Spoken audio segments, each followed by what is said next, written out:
Bismillahirrahmanirrahim. Assalamualaikum warahmatullahi wabarakatuh. Innal hamdalillah nahmaduhu wa nasta'inuhu wa nastaghfiruh wa na'udzu billahi min syururi anfusina wa min sayyiati a'malina may yahdihillahu fala mudhillalah wa may yudlilhu fala hadiyalah. Asyhadu an la ilaha illallah wahdahu la syarikalah wa asyhadu anna Muhammadan abduhu wa rasuluhu la nabiyya ba'dah. Allahumma shalli wa sallim ala hadzal nabiyil karim wa ala alihi wa ashabihi wa man tabi'ahum bi ihsanin ila yaumiddin. Wa qala Allah ta'ala fi kitabihil karim ya ayyuhallazina amanu taqullaha haqqa tuqatih wa la tamutunna illa wa antum muslimun. Ya al-haq adkhilna mudkhala sidqin wa akhrijna mukhraja sidqin wa ja'alna min ladunka sultanan nasira.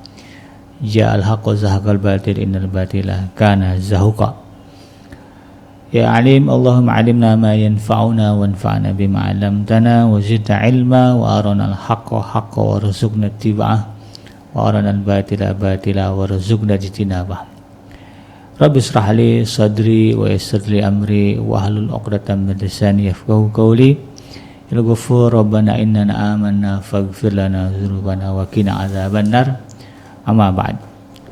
Alhamdulillah, segala puji dan syukur adalah milik Allah, Tuhan semesta alam yang telah menciptakan kita dari tidak ada menjadi ada, dan karena rahmat dari Allah Subhanahu wa taala kembali kita berjumpa hari ini di gelombang 1044 AM iDream Radio Successful Muslim Family dalam program Hikmah, hiburan kisah dan motivasi hidup, di mana insyaallah kita akan coba menggali berbagai hal dalam kehidupan kita dengan harapan dan tujuan bisa menguatkan karakter, ya, kepribadian kita sebagai seorang muslim, di mana ya, ketika karakter kita ini kuat, ya, kepribadian kita sebagai seorang muslim ini tangguh, ya, maka mudah-mudahan ya, apa yang dikatakan oleh Nabi Allah Ibrahim alaihissalam kepada anak cucunya, di mana beliau berwasiat, ya, wala tamutunna illa wa antum muslimun, ini bisa kita penuhi. Karena dengan keislaman lah, ya, kebahagiaan hidup seseorang baik di dunia maupun di akhirat akan tercapai. Berapa banyak orang yang bergelimang dengan harta, memiliki popularitas, ya, yang besar, kemudian bahkan di antaranya memiliki jabatan yang tinggi, kemudian ya pada akhirnya mereka menyatakan bahwa apa yang mereka miliki tidak mendatangkan kebahagiaan. Dan banyak di antara adalah ya di antara mereka yang kemudian Allah berikan hidayah, ya, ketika mereka menemukan Islam, ya, ketika mereka berusaha untuk hijrah, ya, dari kemaksiatan kepada ketaatan, barulah kemudian mereka bisa menemukan apa yang disebut dengan kebahagiaan hidup. Jadi ini adalah sebuah fakta, sebuah realita yang dikabarkan Allah di dalam Al-Quran, yang merupakan kitab suci, ya, yang Allah turunkan kepada kita.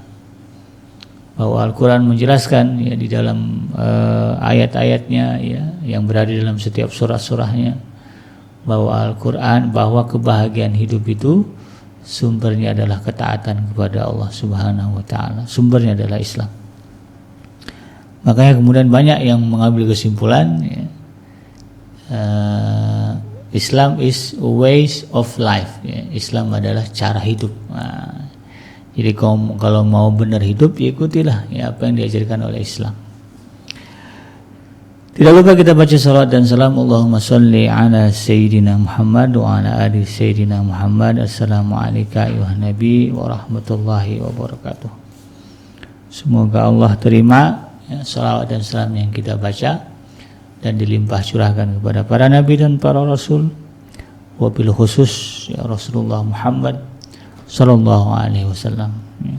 Dan semoga kita termasuk orang yang akan berbahagia, ya, bisa berjumpa dengan Allah Subhanahu wa taala, Tuhan yang kita sembah, ya, selama hidup di alam dunia ini, ya, dan kemudian dijauhkan, ya, oleh Allah nanti dari siksa api neraka, lalu kemudian dimasukkan ke dalam jannahnya dan dipertemukan oleh Allah, ya, dengan Rasulullah SAW di tepi sebuah telaga yang sangat indah, di bawah sebuah pohon yang sangat rindang.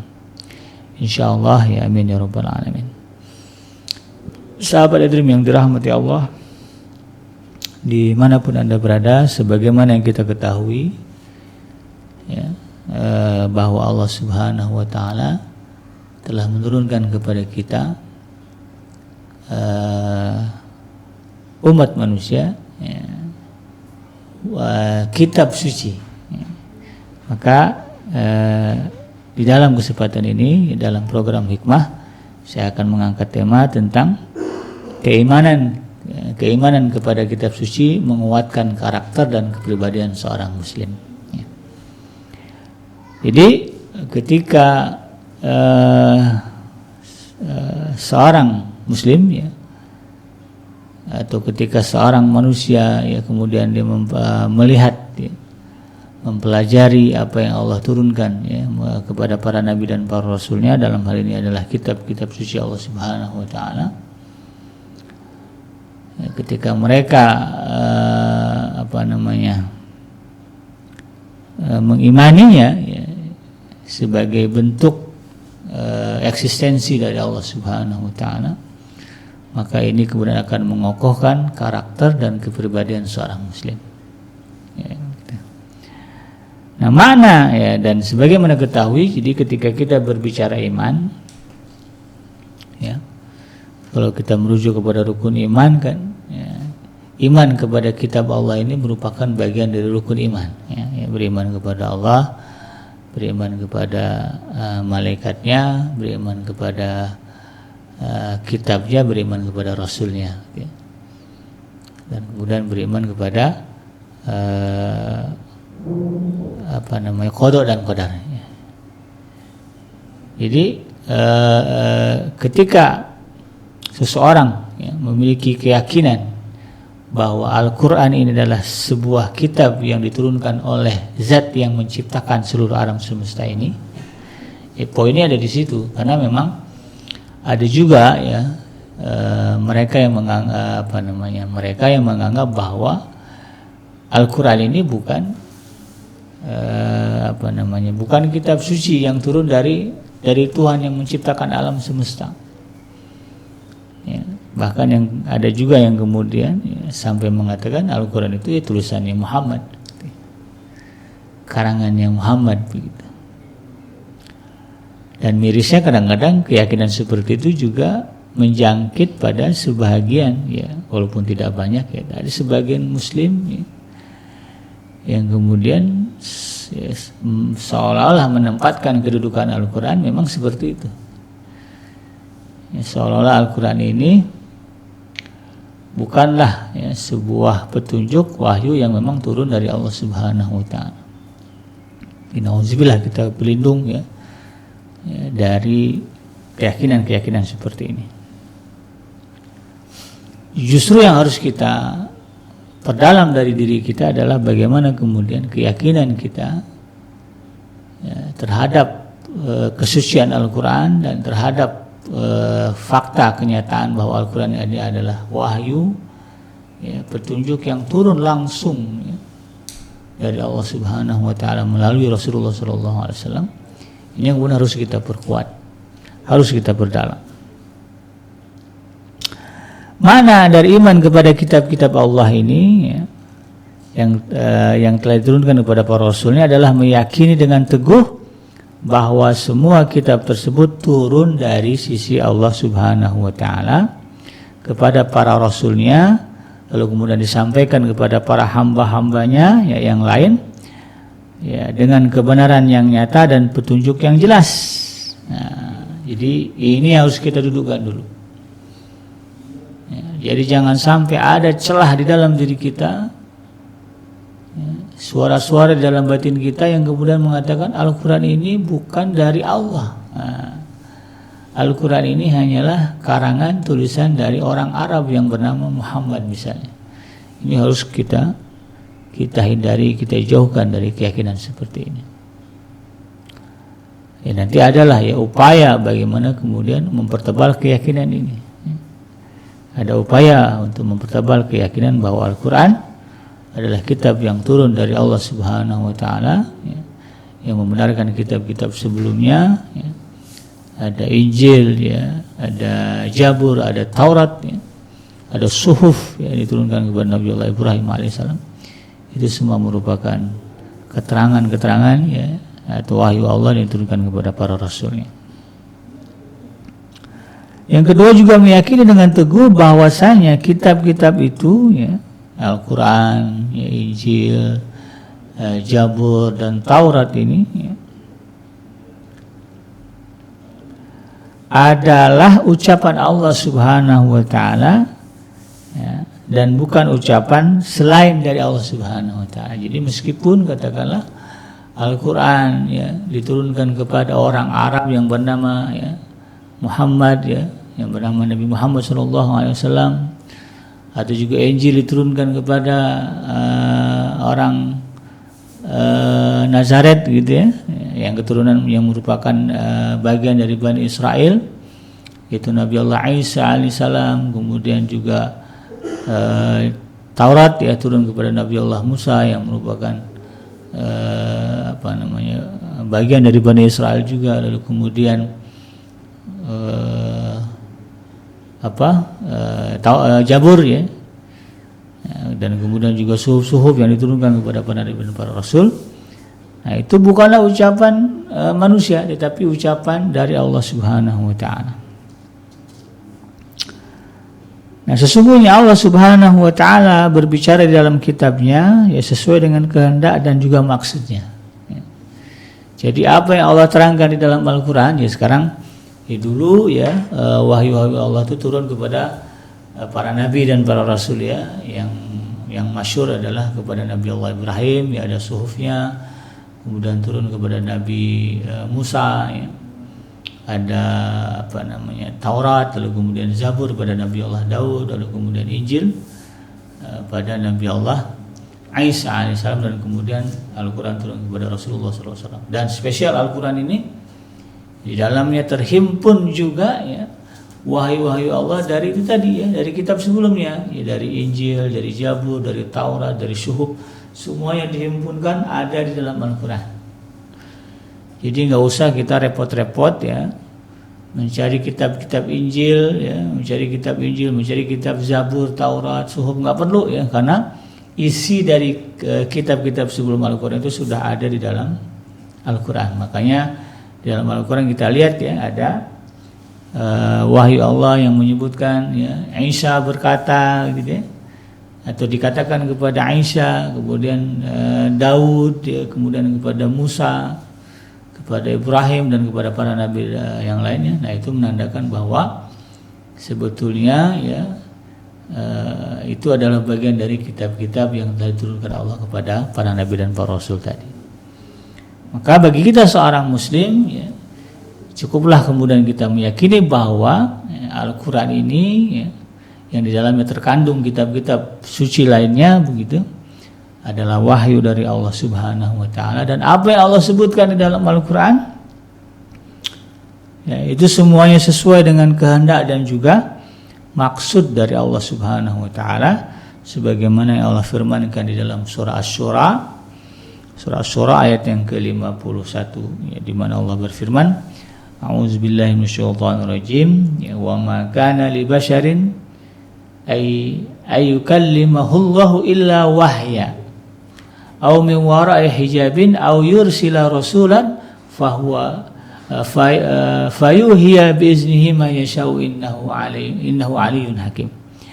Allah Subhanahu wa taala menegaskan, ya, wa ma kana li basyarin ayyukallimahullah, ya, tidak mungkin bagi seorang manusia untuk diajak berbicara langsung, ya, oleh Allah Subhanahu wa taala, illa wahyan aw min wara'i hijab, kecuali melalui perantaraan wahyu atau juga dari belakang tabir, ya, aw yursila rasula, atau kemudian diutus, ya, dia dikirim seorang utusan, dalam hal ini adalah malaikat, ya, fayuhiya biiznihi, dan kemudian malaikat itu, rasul itu, utusan itu menyampaikan wahyu dengan izin Allah Subhanahu wa taala, ya, innahu aliyyun hakim, sesungguhnya Allah Subhanahu wa taala Dia maha tinggi lagi maha bijaksana. Ya, ada penegasan di sini. Au yursila rasulan fayuhiya biiznihi ma yasha. Ya, utusan ini kemudian menyampaikan apa yang Allah wahyukan itu sesuai dengan kehendaknya. Jadi walaupun yang berbicara katakanlah ya sosok Nabi Muhammad SAW, lalu kemudian yang berbicara dahulu adalah sosok Nabi Allah Isa alaihissalam, kemudian Nabi Allah Daud alaihissalam, Nabi Allah Musa, Nabi Allah Ibrahim alaihissalam, mereka semua berbicara, dan apa yang mereka bicarakan ya, itu adalah dengan izin Allah dan dengan kehendak Allah Subhanahu wa taala. Makanya kan di dalam ayat lain tegaskan wa ma yantiqu anil hawa in huwa illa wahyu yuha. Bahwa apa yang dikatakan oleh para nabi dan para rasul yang terakhir adalah Rasulullah SAW itu bukanlah perkataan dari hawa nafsu mereka, tetapi wahyu yang diberikan kepada mereka. Jadi ketika mereka mengatakan Allah Subhanahu wa taala berfirman, memang begitulah ya, ucapan dari Allah Subhanahu wa taala. Nah, maka kemudian dari sinilah ya sahabat Adrim yang dirahmati Allah ya, harus kita tanamkan betul-betul di dalam diri kita ya, keyakinan ini, dan kita jauhkan ya, diri kita dari keraguan-raguan. Ya, mungkin ada yang mengatakan katanya yang berfirman Allah, tetapi kemudian di dalam Al-Quran qala Ibrahim ya, qala Isa misalnya, berkata Ibrahim, berkata Isa, ini yang ngomong siapa? Yang ngomong Ibrahim apa Isa? Sesungguhnya mereka berbicara atas kehendak Allah Subhanahu wa taala, lalu kemudian ucapan-ucapan mereka itu Allah rekam sebagai sebuah wahyu diturunkan kepada Rasulullah Sallallahu Alaihi Wasallam. Nah, sahabat Adrim yang dirahmati Allah ya, dari ini kemudian kita harus sadari bahwa yang namanya iman kepada kitab-kitab Allah juga berarti beriman kepada apa saja yang ada di dalamnya, baik yang berupa syariat yang masih global ya, maupun juga yang sudah terperinci. Jadi yang pertama kita yakini bahwa ini adalah kalamullah ya, bagian dari firman Allah Subhanahu wa taala. Yang kedua juga yang harus kita yakini apa yang ada di dalam Al-Qur'an merupakan aturan, syariat, berita, apapun lah ya, informasi yang kemudian wajib kita jalankan. Baik yang sifatnya itu adalah syariat yang secara umum, dan juga mungkin syariat yang sudah terperinci. Jadi bukan hanya sekedar kita meyakini oh ini firman Allah, ya, ini ngomong Allah, tapi kemudian apa yang menjadi syariat ya bagi kita manusia, apa yang menjadi aturan bagi kita kaum muslimin ya, yang disebutkan dalam Al-Quran, kemudian kita abaikan, kita acukan. Nah, ini tidak benar. Jadi keyakinan bahwa ini adalah bahwa Al-Quran adalah firman Allah, wahyu Allah, ya, ucapan Allah, kalamullah. Kemudian kita iringi juga dengan keyakinan, keimanan bahwa kita wajib menjalankan syariat, ketetapan Allah, aturan Allah yang disebutkan di dalam Al-Quran. Sebagaimana yang Allah firmankan di dalam surah Al-Baqarah ayat yang ke-135 dan juga ayat yang ke-136. Ya, Allah Subhanahu wa taala mengatakan, ya, berfirman, a'udzubillahi minasyaitonir rajim, wa qalu kunu hudan aw nasara tahtadu. Ya. Mereka berkata, jadilah kamu penganut Yahudi atau Nasrani, niscaya kamu akan mendapatkan petunjuk. Kul, ya, katakanlah Muhammad begitu, bal millata Ibrahim hanifa. Ya. Tidak, ya, akan tetapi kami ya, kaum muslimin mengikuti agama Ibrahim yang lurus, wa ma kana minal musyrikin, dan Ibrahim itu tidak termasuk ke dalam golongan orang-orang musyrik ya, sebagaimana yang dilakukan oleh sebagian ya orang-orang Yahudi dan Nasrani ya.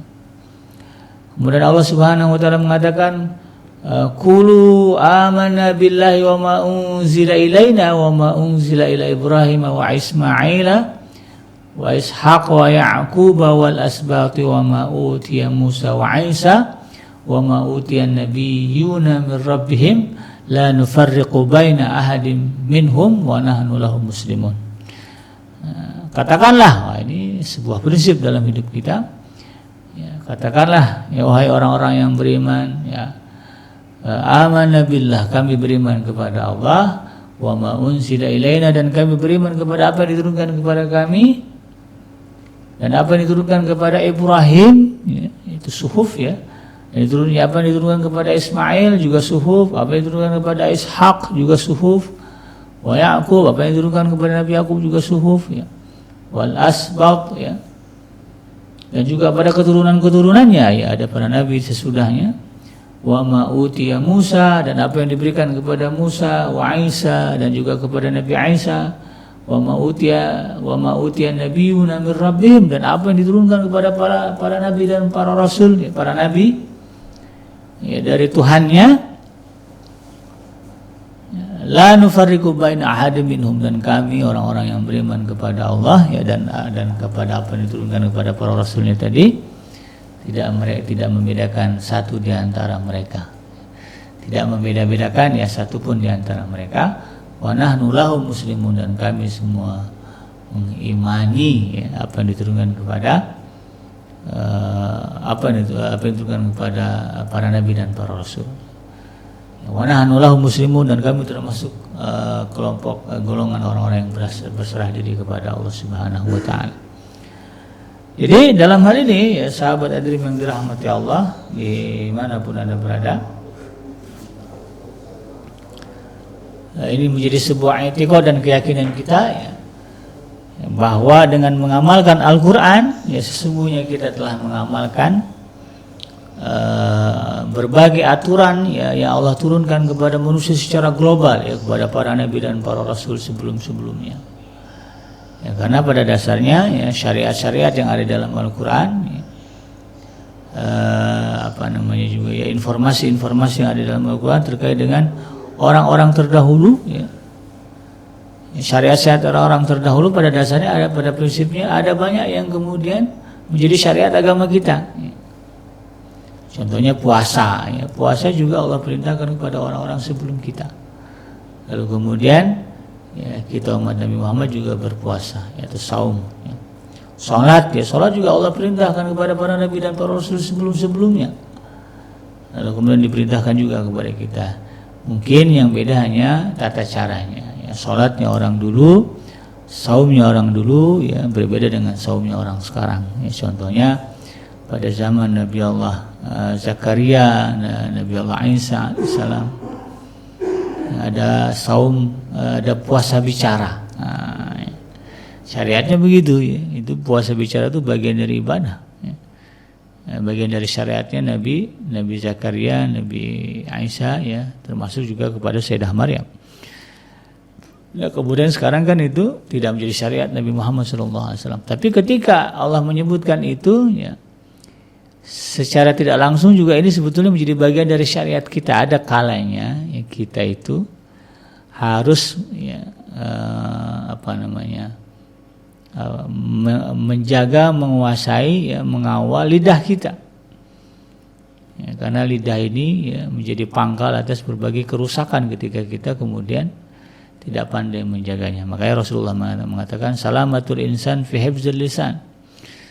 Seringkali keselamatan manusia itu tergantung dari kekuasaannya, kemampuannya menjaga lisannya ya, maka bagus juga kalau kemudian kita niatkan, ya Allah hari ini saya nggak mau ngomong deh gitu ya,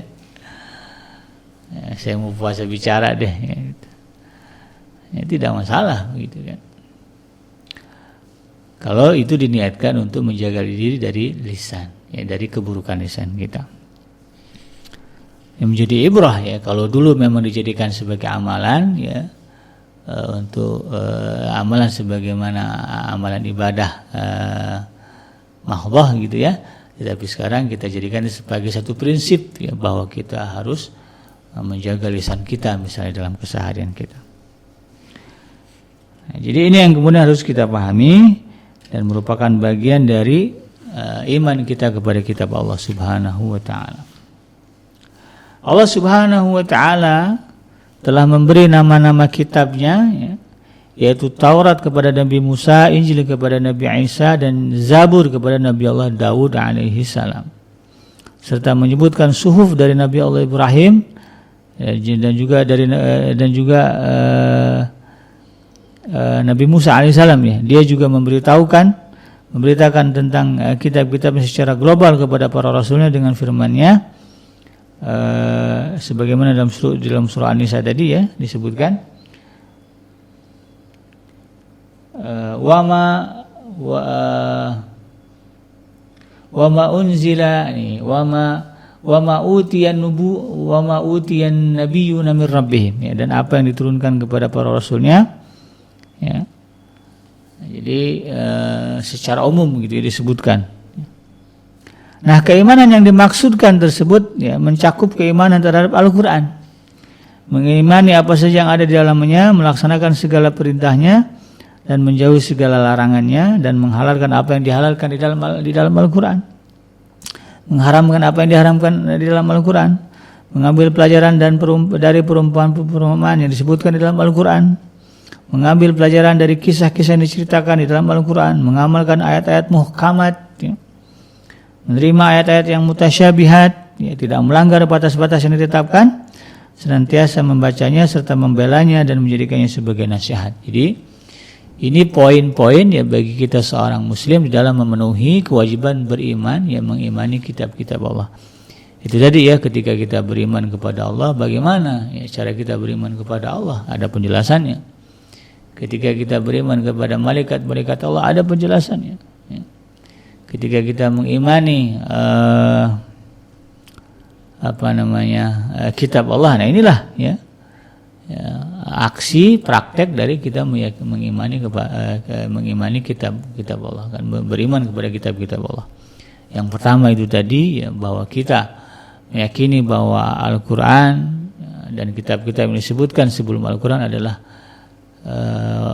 datang dari Allah Subhanahu wa taala, Tuhan pencipta alam semesta. Yang kedua, kemudian kita meyakini mengamalkan segala syariat yang ditetapkan di dalam kitab Allah tersebut ya. Yang kita pada hari ini ya umatnya Nabi Muhammad itu mengamalkan apa yang disebutkan di dalam Al-Qur'an. Nah, bagaimana ya mengamalkan syariat-syariat ya yang ada dalam Al-Qur'an ini ya. Yang pertama itu tadi mengimani apa saja yang ada di dalamnya. Jadi apa saja yang Allah sebutkan di dalam Al-Qur'an. Ya misalnya Allah sebutkan ya adanya malaikat. Kita meyakini memang ada yang namanya malaikat. Allah sebutkan ada yang namanya jin ya. Makhluk yang namanya jin ya kita yakini memang ada makhluk yang namanya jin.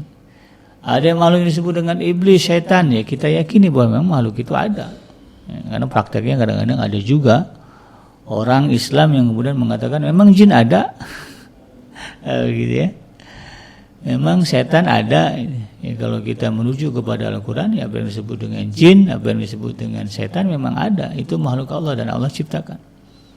Nah, ya, jadi ini menjadi bagian dari etikot cara kita mengimani kitab Allah. Jangan sampai kita mengatakan oh saya mengimani kitab Allah tapi kemudian tidak percaya adanya jin.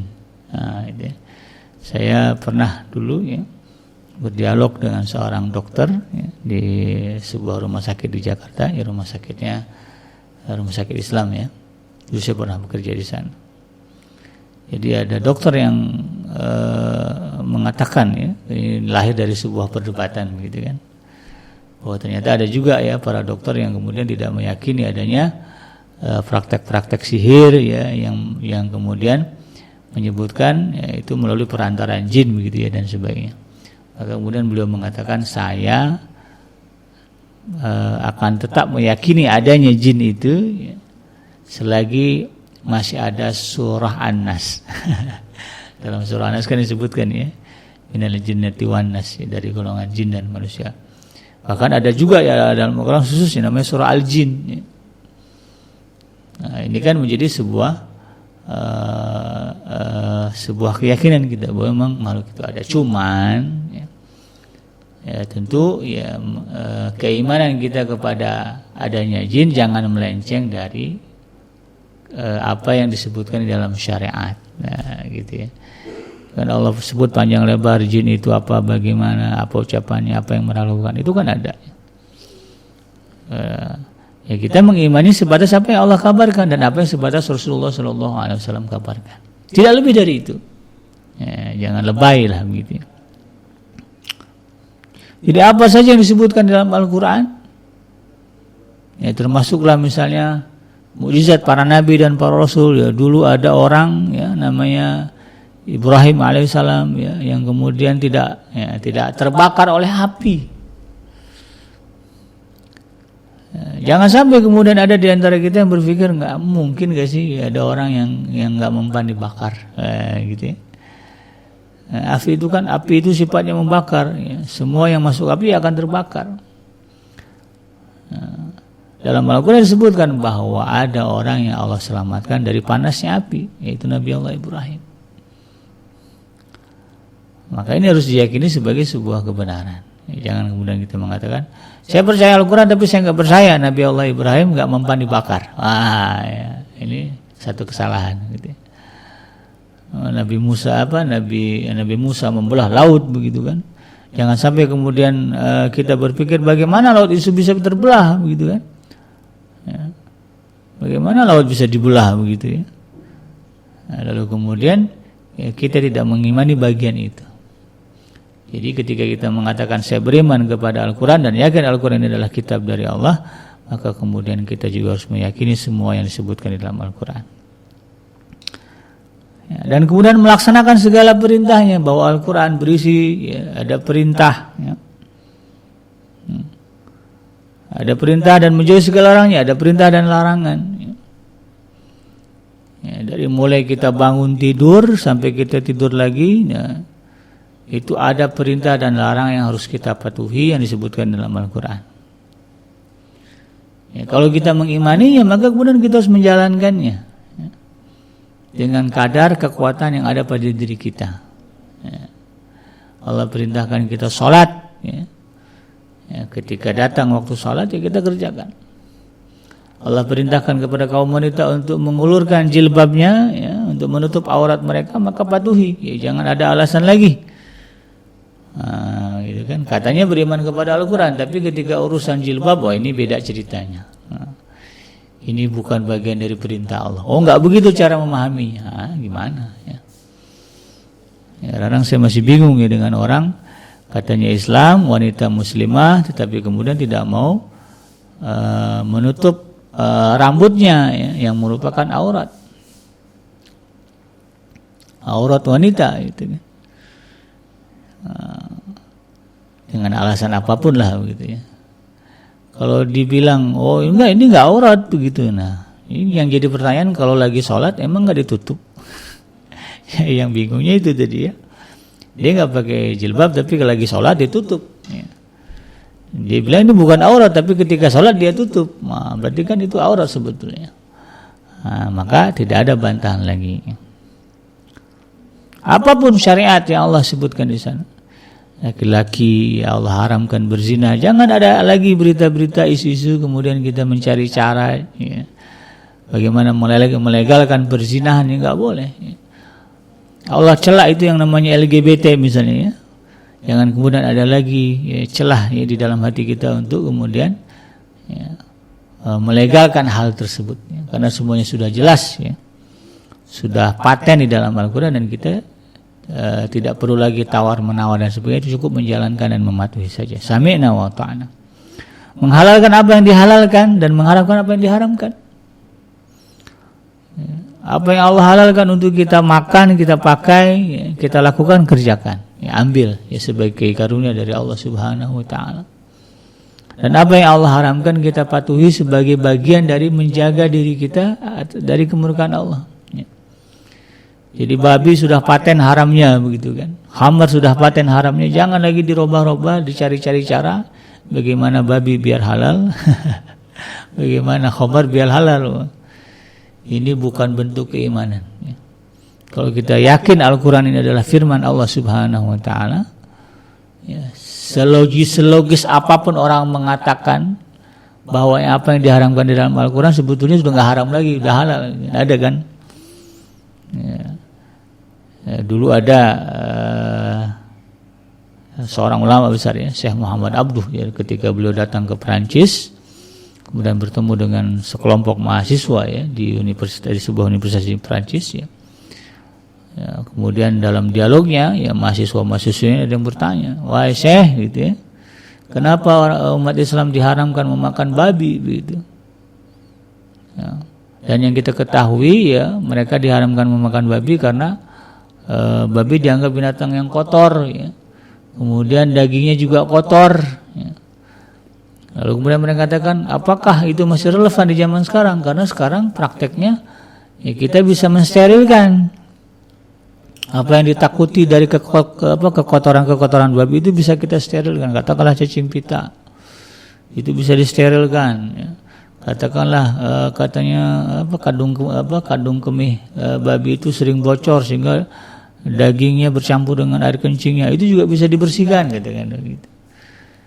Apa yang menjadi kekhawatiran kekotoran itu hilang, sudah bersih ya. Harusnya halal dong. Nah, gitu ya. Ini kan ada orang-orang yang berpikir seperti itu. Ya, apalagi yang dihadapinya orang yang imannya lemah, pengetahuannya cetek. Ya, dibilanglah begitu. Babi sekarang halal gitu. Dulu ya haram gini ya. Dimakan pakai makan juga tuh. Nah, ini kita harus pahami ya. Ketika kita meyakini itu adalah firman Allah, selagi itu memang Allah tegaskan keharamannya ya. Hurrimat alaikumul maitatu waddamu walahmul khinzir, kan Allah tegaskan. Ya, Allah haramkan darah ya, darah misalnya itu kan Allah tegaskan darah itu nggak boleh dimakan ya. Lalu kemudian dibuat teknologi bagaimana darah ini steril ya, bersih, aman dimakan. Kalau memang Allah sudah haramkan, haram ya. Kemudian babi tadi ya Allah sudah haram, udah. Kenapa kita mengharamkannya? Bukan karena katakanlah ya bukan karena hikmahnya, kita diharamkan ya, kita nggak makan babi karena hikmahnya ya, kita jadi sehat begini. Kita tidak makan babi bukan karena itu sebetulnya, tapi karena kita ingin mematuhi apa yang Allah larang. Bagi seorang muslim ya, sekalipun yang diharamkan itu adalah misalnya ayam, sapi, kalau memang itu Allah haramkan ya memang harus haram ya, itu. Ya, apalagi yang diharamkan itu katakanlah ya secara zahir ya, secara fisik kita lihat memang itu adalah binatang yang kotor, binatang yang keji, yang memang bukan untuk konsumsi kita manusia.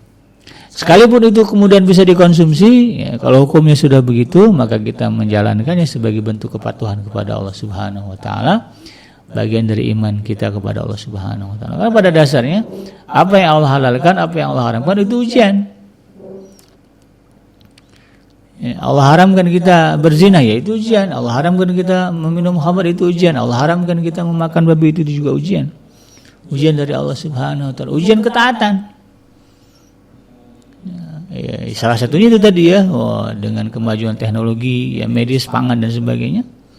Lalu kemudian dibuatlah ya fakta ya bahwa babi bersih, steril, bagus ya untuk dimakan.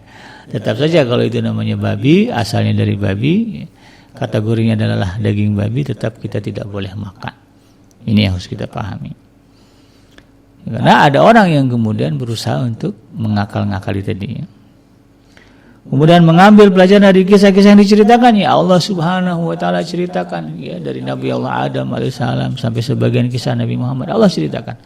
Jangan sampai keluar dari lisan kita ya, sebagai seorang muslim ya, ngomongnya muslim tapi kemudian mengatakan Al-Quran ini hanya dongengan, hanya fiksi ya, cerita-cerita orang dulu ya, ini ucapan orang-orang kafir Quraisy dulu kepada Rasulullah ya. Ya, mereka mengatakan Al-Quran adalah asatirul awalin. Ini cuma ceritanya itu cuma dongeng-dongeng orang dulu, dongeng nyebutnya. Laut terbelah, ada orang yang bisa bicara dengan hewan gitu ya, mengerti bahasa binatang. Ada orang yang enggak mempan dibakar. Ini kan dongeng gitu ya. Nah, ini tidak boleh keluar dari lisan kita sebagai seorang muslim, tidak boleh terbetik di dalam diri kita sebagai seorang muslim. Apa yang Allah ceritakan dari Nabi Allah Adam, apa yang Allah ceritakan di proses ya, tidak terbakarnya Nabi Allah Musa, Nabi Allah Ibrahim, kemudian terbelahnya laut merah oleh pada zaman Nabi Musa, lalu kemudian macam-macam peristiwa yang Allah sebutkan dalam Al-Quran, itu bukan dongeng tetapi ibrah, pelajaran. Ada pelajaran yang kita ambil, ada pelajaran yang kemudian harus kita kita serap untuk kemudian menjadi pedoman dalam kehidupan kita. Ya, ketika Allah menyebutkan itu dalam Al-Quran, maka sekalipun itu terjadi pada zaman dulu, tetap relevan pada zaman sekarang. Allah bercerita tentang misalnya tentang Fir'aun, sosok raja kafir. Walaupun cerita itu sudah berabad-abad lamanya, tetapi pada zaman sekarang juga tetap relevan. Ya, buktinya ada kan, pejabat-pejabat yang mentalnya seperti Fir'aun, yang kejam dan bengis, sebagaimana Fir'aun disebutkan dalam Al-Quran, yudzabihuna abna'akum wa yastahyuna nisa'akum. Mereka membantai anak-anak laki-lakimu dan membiarkan anak-anak perempuan. Ya, kenyataannya kan zaman sekarang kita masih temukan cerita-cerita pemimpin-pemimpin, raja-raja, negara-negara yang kemudian bengis, tidak punya belas kasih sebagaimana Fir'aun. Dan ini yang kemudian Allah tugaskan kepada kita untuk mengubah keadaan itu sebagaimana dulu Nabi Allah Musa AS mengubah keadaan itu. Ya, kemudian mengamalkan ayat-ayat muhkamat, ayat-ayat yang berbicara tentang hukum, riba haram, jalankan. Jangan kita sebagai seorang muslim kemudian mengatakan bahwa saya yakin Al-Quran adalah kitab Allah, tetapi ketika berbicara riba kita ini beda ceritanya, ini lain, ini ngebantah lagi. Kalau ada Allah katakan haram, ya haram, hukumnya kan jelas. Ya, wa ahalallahu al-bai'a wa harrama riba. Allah menghalalkan praktek jual beli dan mengharamkan praktek riba. Maka nggak ada lagi tawaran bagi kita, opsi tawar menawar bagi kita, mencari celah bagi kita untuk kemudian menghalalkan riba. Kalau udah prakteknya riba, kita harus jauhi, tidak boleh kita amalkan. Menerima ayat-ayat mutasyabihat, ada juga ayat-ayat yang sifatnya disifatkan sebagai mutasyabihat, yang kadang-kadang diperlukan penafsiran lebih ekstra. Ini kalau udah bab begini nih, kita tidak bisa memahaminya sendiri, tetapi harus kita tanyakan kepada ahlinya. Fas'alu ahla zikri in kuntum la ta'lamun. Kalau kita nggak paham, tanya kepada orang yang paham. Ada ayat-ayat yang kadang-kadang kita tidak memahami apa maksud ayat ini. Ini kemudian kita serahkan kepada para ahli tafsir, para ulama kita yang soleh, yang Allah berikan pemahaman lebih kepada mereka. Kemudian tidak melanggar batas-batas yang ditetapkan di dalam Al-Quran. Allah katakan lelaki dan perempuan hanya boleh bercampur dengan pernikahan. Jangan lagi cari cara di luar itu. Allah katakan batas pernikahan bagi seorang lelaki dalam waktu yang sama 4 perempuan. Jangan kita cari-cari alasan bagaimana bisa lebih dari itu. Allah batasi